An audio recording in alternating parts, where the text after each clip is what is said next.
2025 हे माझ्या अभ्यासातल्या विषयातलं अतिपावसाचं हे वर्ष समजलं जाईल. एवढा पाऊस पडला.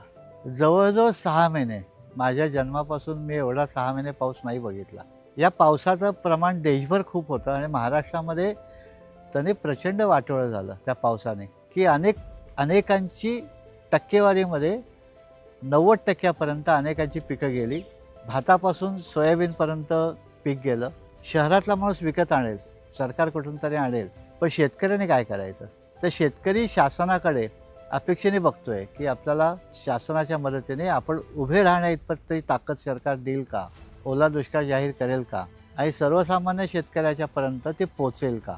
ही जी व्यवस्था आहे, निसर्गराजा कोपला आहे, तर निसर्गाच्या कोपल्याला दुरुस्त कसं करायचं आपण बघूया. पण ते कोपल्यानंतर जे काही रागामुळे जे काही नुकसान झालं आहे ते भरून कसं काढायचं. म्हणजे शक्यता अशी आहे की पुढच्या वर्षी खरीपाचं बीसुद्धा मिळण्याची शक्यता कमी होईल.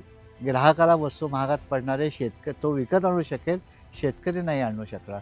अनेकांची जमीन मातीसही खरडून गेलेली आहे. तर हे जे आसमानी संकट आहे त्याला शासनाच्या मदतीने काही उभारी येईल का, हा एक महत्त्वाचा विषय आहे. तो करावा शासनाने, त्याचा दीर्घ विचार करून जे काही शक्य आहे त्याच्या माध्यमातून शेतकऱ्याला परत उभं राहता येईल का, 50% शेतकरी ते उभा राहील का, याची काळजी घेण्याची जबाबदारी सरकारची आहे. सरकारने त्याचा विचार करून जरूर ओला दुष्काळ जाहीर करावा.